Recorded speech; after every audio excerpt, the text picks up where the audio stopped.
Vamos lá, então, conversar um pouquinho, tá bom? De manhã, nós falamos sobre sistema de escrita.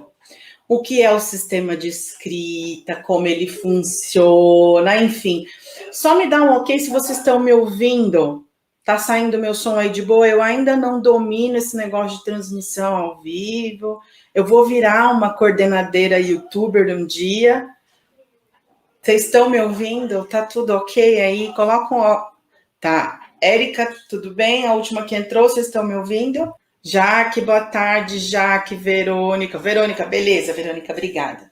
Então, vamos lá, vamos adiante. Então, de manhã, e aí o pessoal da tarde, quando vocês tiverem um tempo, no HTP de vocês, eu vou colocar o microfone certo. Eu falei que eu me atrapalho com esses negócios tudo. É muita tecnologia para um ser humano só. Acho que agora vocês devem estar me ouvindo melhor. Ok. Tarde, Jéssica. Tarde, Alê. Então, de manhã a gente falou sobre sistema de escrita. No HTP de vocês, dá uma corrida lá, olha lá o que a gente conversou, eu apresentei algumas teorias, enfim. Vamos lá, estava aguardando, fui a primeira. Ó, que chique, Érica. Enfim, dá uma olhadinha lá, tá? Agora nós vamos dar sequência daquilo que eu falei de manhã. Nós vamos falar sobre hipóteses de escrita e como é que nós montamos uma sondagem de escrita. O que a gente tem que pôr lá de fato? Eu vou compartilhar com vocês uma tela para a gente ir se guiando por ela, tá? Me achei. Acho que a minha tela deve estar aparecendo para vocês já. Deixa eu só arrumar em modo de apresentação para ficar melhorzinho. Eu uso o Canva, minha gente, para montar essas apresentações bonitinhas, porque o Canva tem muito recurso legal. Tem uma parte do Canva que é gratuita para professores. É só você se inscrever lá e dá para usar bastante coisa, tá? Bom, vamos lá. Hipóteses de escrita. Como planejar e aplicar uma sondagem de escrita? Então, antes da gente pensar em como aplicar, a gente tem que pensar o que são as hipóteses de escrita de fato, tá? Então, olha lá. Nós vimos de manhã que o sistema de escrita alfabética, ele é um sistema notacional, tá? E evolutivo. Então, assim, ele não é um código onde simplesmente eu aprendo como que põe as letrinhas lá e ponho lá. Não, ele é um sistema notacional e evolutivo. Por que evolutivo? Porque a gente começa a entender esse sistema notacional de um jeito. E a gente vai avançando à medida que a gente vai estruturando os nossos conhecimentos acerca desse sistema de escrita, tá? E vocês vão ver que é evolutivo por conta, inclusive, das hipóteses de escrita que a gente encontra nas crianças. Então, é muito comum a gente encontrar as crianças, e eu digo que é muito comum porque às vezes a gente pega crianças que, por obra de alguém, elas já chegam alfabéticas, silábico-alfabéticas, enfim. Então, é muito comum, mas não é uma regra inflexível, que as crianças comecem pré-silábica, avancem para o silábico sem o silábico, o alfabético e o alfabético, tá? É comum. Porque se a gente pensa que é um sistema notacional e evolutivo, a primeira coisa que as crianças começam a perceber é que você usa algum grafismo, alguma correspondência gráfica para escrever, para registrar aquilo que você fala. Só que a criança pré-silábica ainda não sabe o que registrar e nem como registrar. Como ela não sabe nem o que e nem o como, por muitas vezes ela apresenta uma escrita assim. Então, veja lá no pirulito.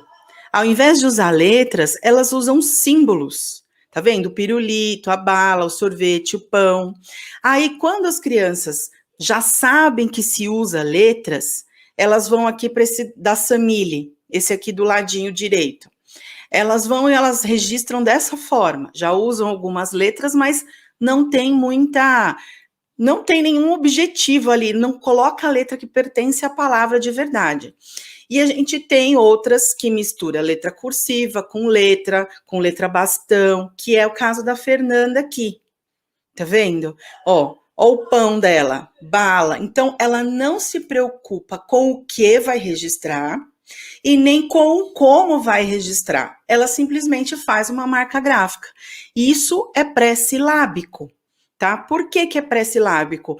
Porque ela não entendeu que a gente faz uma correspondência grafofônica, ou seja, partes do que eu falo com partes do que eu escrevo.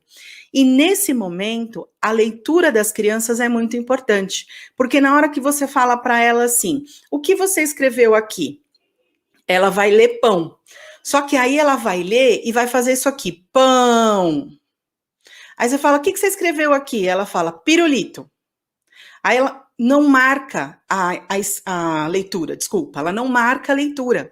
O que você escreveu aqui? Sorvete. E aqui, quando eles usam esses grafismos, eles já falam de prontidão, sorvete. As crianças que usam as letras e outros símbolos, ela vai falar, o que você escreveu aqui? Pirulito, que é o que a gente chama de leitura global. Ela não faz uma leitura marcada, ela faz uma leitura global, ou seja, ela aponta para tudo. Tudo isso aí que eu mostrei, tá escrito pirulito. Ah, mas onde tá o pi? Ah, tá aí dentro. E o uru? Tá aí dentro também. Você procura, você que tá pedindo para eu escrever, você que acha aí. Então, eles não fazem essa marcação silábica, eles não entenderam isso ainda.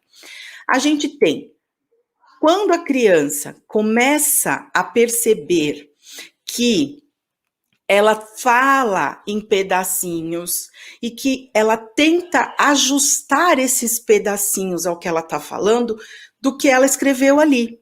Então, ó, volta para cá. Se a gente pega uma criança que já está deixando de ser pré-silábica e está se tornando uma criança silábica, geralmente é a hora que ela faz assim: ah, o que você escreveu aqui? Eu escrevi bala.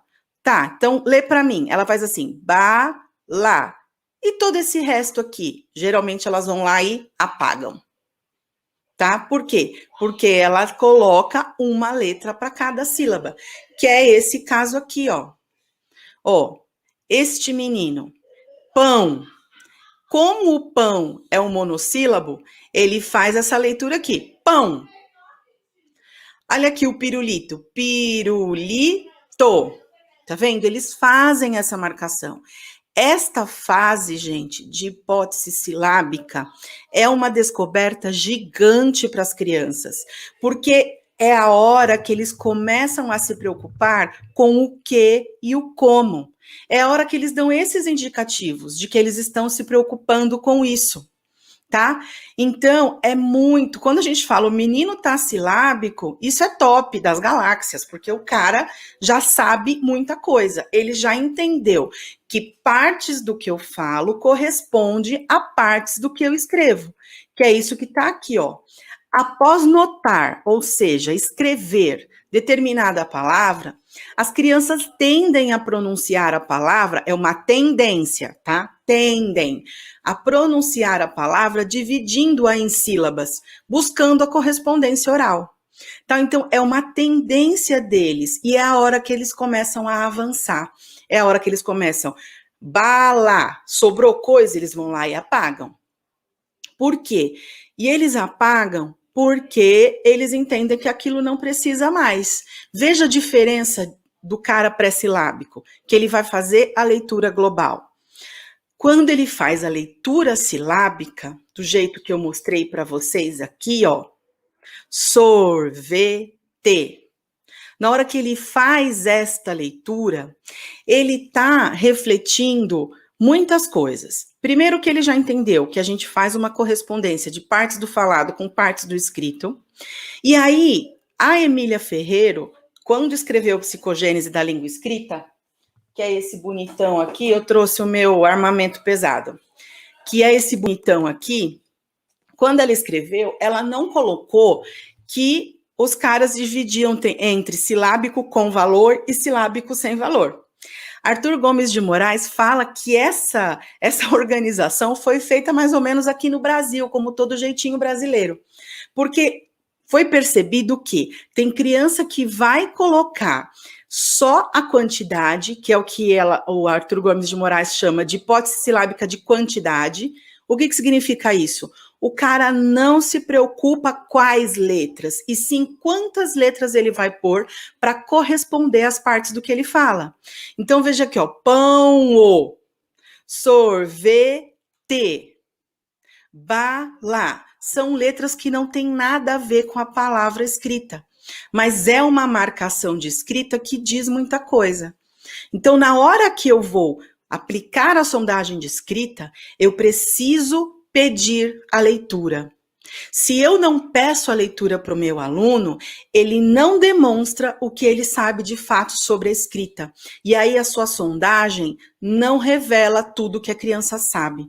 É uma sondagem falha, com buracos. Tá? Então, toda vez que for fazer uma sondagem de escrita com o seu aluno, é preciso pedir para que ele leia.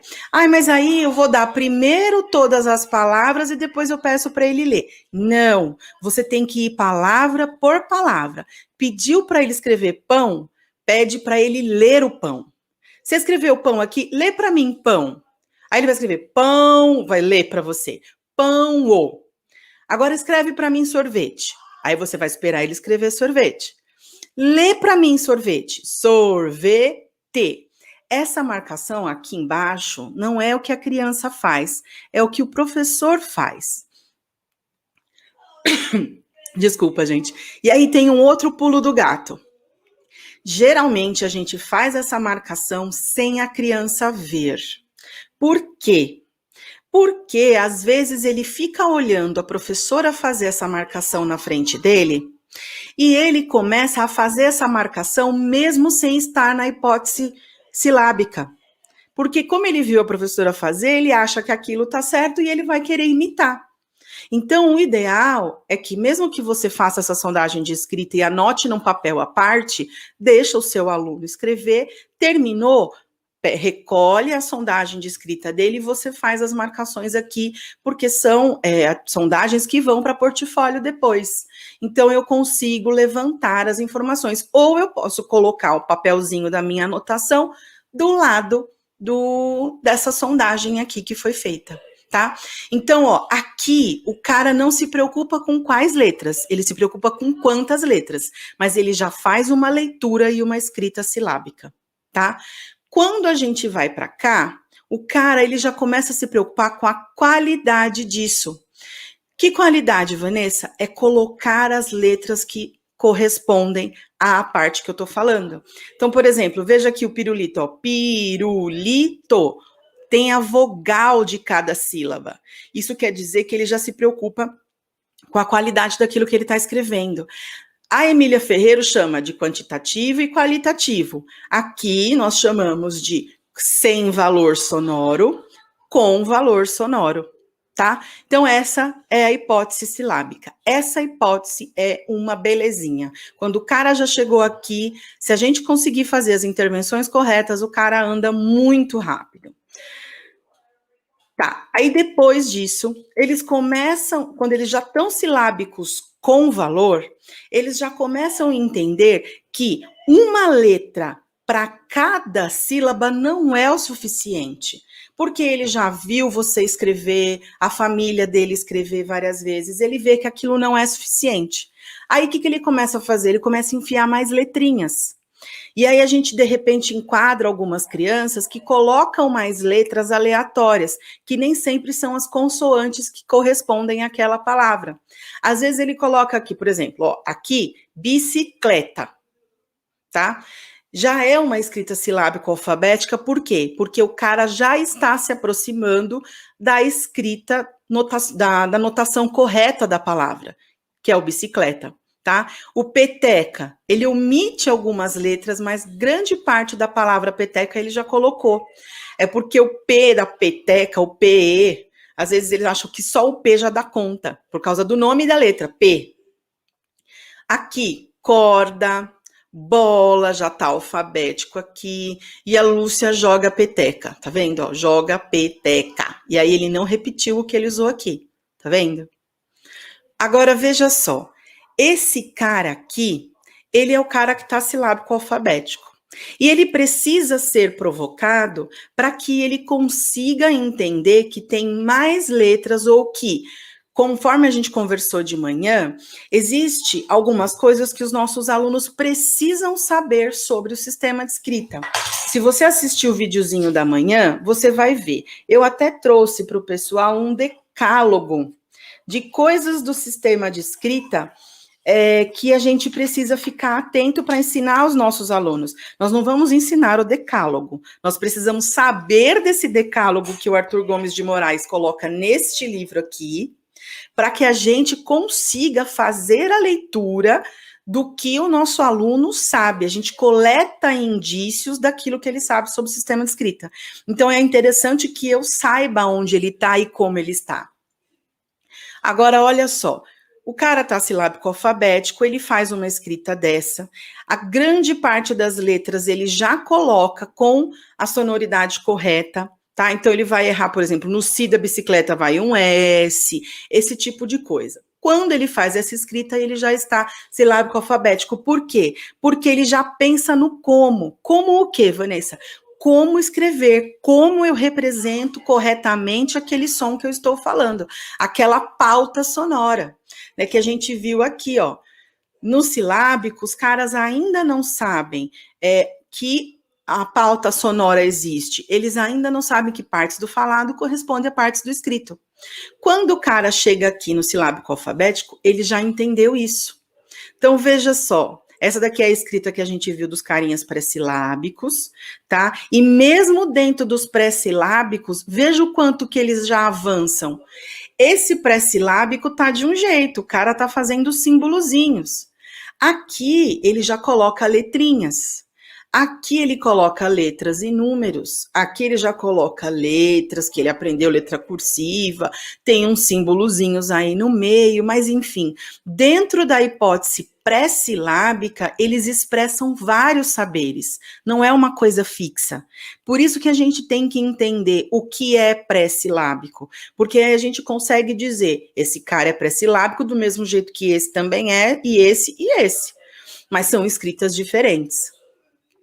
Quando eu vou para a silábica, a escrita silábica, eu preciso também saber que eu tenho um silábico que é inicial. Por que é o silábico inicial que eles chamam?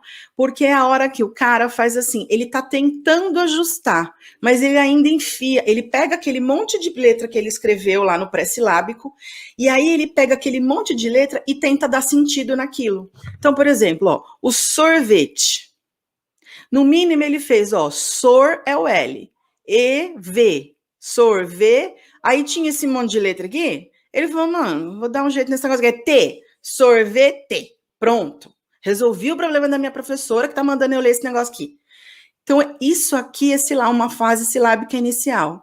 Aí ele vai para essa, onde ele começa a perceber, não tem esse monte de letra, cada sílaba que eu falo é uma letra. Só que aí depois o cara avança e ele descobre que não é qualquer letra que corresponde ao que eu falo. Existem as letras certas para corresponder àquilo que eu falo. E aí ele avança um pouco mais quando ele usa essa escrita aqui. E o cara vai andando para o alfabético. Né? Então, veja aqui, são a mesma criança, só que a gente aqui tem uma amostra da escrita dela pré-silábica, onde a menina leu pão, bala, sorvete e pirulito. E aqui a gente já tem a menina alfabética, ou seja, ela já entendeu como funciona o sistema de escrita. Ela entendeu que as letras para escrever bala não é de qualquer jeito, né? O ba é o B com A, e não A com B, ou V com A, não, é o B com A. E assim vai. Então, às vezes comete esses erros aqui, que são super comuns, nada absurdo, mas ela, olha o quanto, é muito legal isso aqui, gente.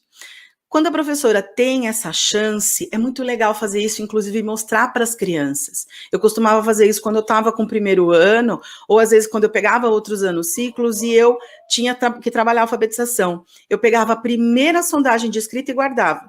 Quando chegava no final do ano, ou quando eu percebia que a criança tinha avançado muito e tinha se tornado alfabética, eu pedia as mesmas palavrinhas que eu tinha pedido lá atrás. E aí eu trazia isso aqui para eles e eu mostrava para as crianças. Olha como você estava, olha como você está. E eles amavam olhar para isso. Amavam olhar para isso. É muito legal. Agora, veja só. Eu vou falar uma cosita para vocês. Quando nós vamos montar uma sondagem de escrita, primeira coisa que eu preciso saber é a hipótese de escrita que existe. E quando eu identifico quais são as hipóteses de escrita que existe, eu já tenho esse saber, eu consigo propor uma sondagem de escrita. As sondagens de escrita, elas precisam ter, e eu vou explicar o porquê. Elas precisam ter um polissílabo, um trissílabo, um dissílabo e um monossílabo e uma frase. Por que, Vanessa, que precisa ter isso? Porque a gente quer saber o que as crianças sabem sobre o sistema notacional. Olha só, quando você começa com o polissílabo, né, 4 ou mais sílabas, você começa com a palavra maior. Você dá a chance para ela de ir ajustando o que ela tem que escrever. E aí você vai diminuindo essas sílabas para você, inclusive, verificar se ela já cuida do quantas pautas sonoras ela vai notar ali na sondagem dela. Então, se eu vou digitar lá, por exemplo, sorvete, que é um trissílabo, não é o polissílabo, sorvete, tá, eu vou colocar lá, sorvete, escreve para mim. Escreveu a palavra, pede para a criança ler imediatamente. Tá? É a regra de ouro essa. Isso você não pode esquecer nunca mais. Pedir para ela escrever. Embaixo é o dissílabo. Eu vou pedir, sei lá, bolo. Bolo não é uma boa. Deixa eu ver. Bala também não é uma boa. Tinha umas boas aqui que eu já esqueci. Bala não é uma boa. Mas, enfim, por que bala não é uma boa? Porque ela tem 2 sílabas iguais. Então, ela não é uma boa. Vamos usar bala, que foi o que eu usei aqui. Tá, usamos isso. Aí, a criança já tem que diminuir uma sílaba para ela poder dar conta daquela palavra. Quando você dita um monossílabo, ela tem que diminuir ainda mais. Então, com isso, você vai entendendo o que ela sabe de fato sobre essa correspondência de pauta sonora, de partes do falado com partes do escrito. Então, esta organização, ela tem um objetivo, que é para você conseguir identificar isso, tá? E a frase embaixo? A frase embaixo significa que eu vou ditar uma frase que contenha uma das palavras que eu ditei acima. Para quê? Para eu saber se ela pensa no como, no o que e no como, para ver se ela já faz uso das convenções do sistema de escrita. Que convenções são essas? Eu escrever da direita para a esquerda, eu escrever de cima para baixo, falei no vídeo da manhã, eu dar espaço entre as palavras. Então, com esta frase, eu vou lendo todos esses âmbitos que as crianças apresentam ou não. E olhando para tudo isso, eu consigo identificar o que a criança sabe ou não sobre o sistema de escrita, tá?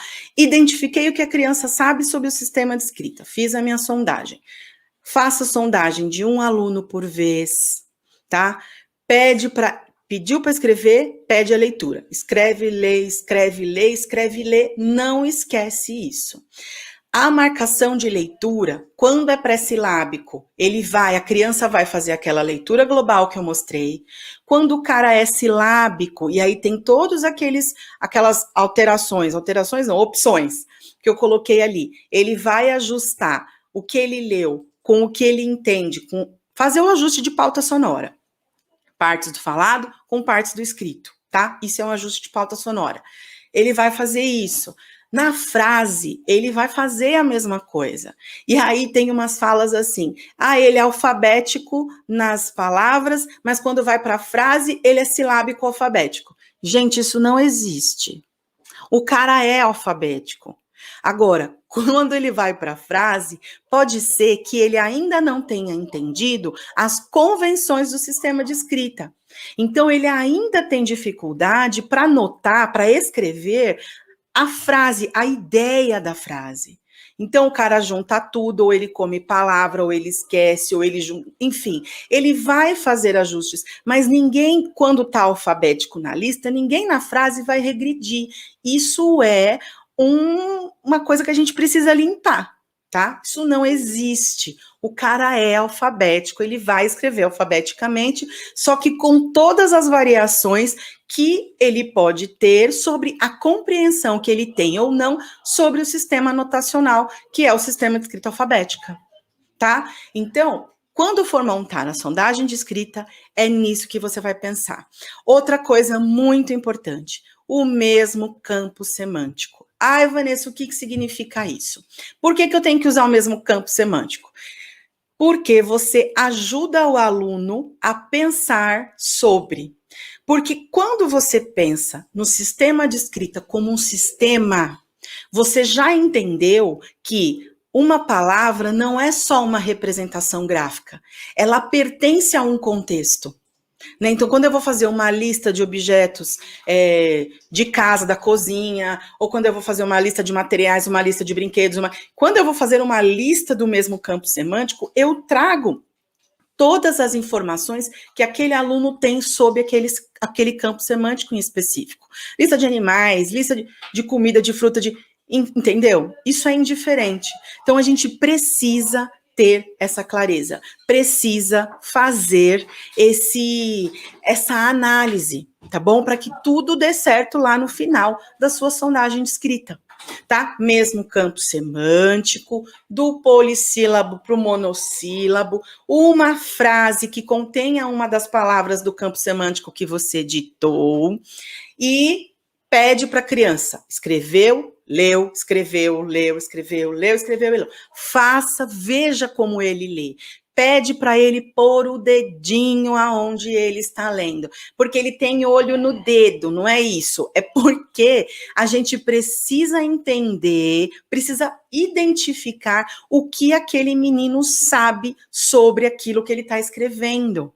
Porque às vezes o cara é silábico, mas como eu não solicitei a leitura dele, eu entendi que ele é um pré-silábico. E não é. Ele é silábico já. Mas como eu não pedi a leitura, eu falhei nesse momento. Tá? Então, isto é um aulão rápido. É só para a gente poder organizar e limpar um pouco mais. De manhã eu falei, todos nós temos alunos não silábicos nas nossas turmas. O primeiro ano, obviamente, no segundo ano já temos também, no terceiro, no quarto e no quinto. Então, isso aqui que a gente está fazendo, essa ação formativa, é para que todo mundo, todos nós aqui, saibamos o que é que eu tenho nas mãos, como eu trato, se eu domino o conteúdo, se eu me empodero da técnica, da capacidade de atuação técnica, eu consigo lançar mão de melhores estratégias. E aí os meus meninos vão aprendendo mais rápido. Sexta-feira que vem tem mais aulão, no mesmo esquema.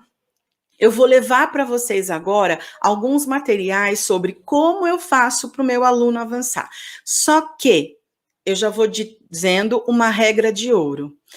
Para você evoluir em qualquer coisa que você vai estudar, você precisa ter contato com aquilo. E para você ter o contato com o sistema de escrita é através de leitura. Leitura de cantiga, leitura de letra de música, leitura de histórias, leitura de lista, leitura de receita, leitura. Eu brinquei com algumas professoras no conselho, põe esses meninos para ler até cair os olhos. É uma brincadeira, mas de certa forma é uma brincadeira que quer dizer a verdade. O cara só vai entender como funciona esse sistema de escrita se ele tiver esse sistema de escrita em contato com ele o tempo todo. Senão o cara não vai avançar. Então, é leitura, leitura, leitura, leitura, leitura, de diferentes jeitos, tá? Leitura em voz alta pelo professor é só uma estratégia de leitura, e nem é a estratégia que vai dar conta do seu menino avançar os conhecimentos dele sobre o sistema de escrita, tá? Existem outras estratégias que você precisa lançar mão para que o seu menino avance e evolua dentro do sistema de escrita. 14 horas e 3 minutos. O nosso aulão durava meia hora e vamos firme e forte, que vocês são top, eu sei que a gente vai conseguir fazer esses meninos avançar tudinho, tá bom? Grande beijo para vocês, até logo!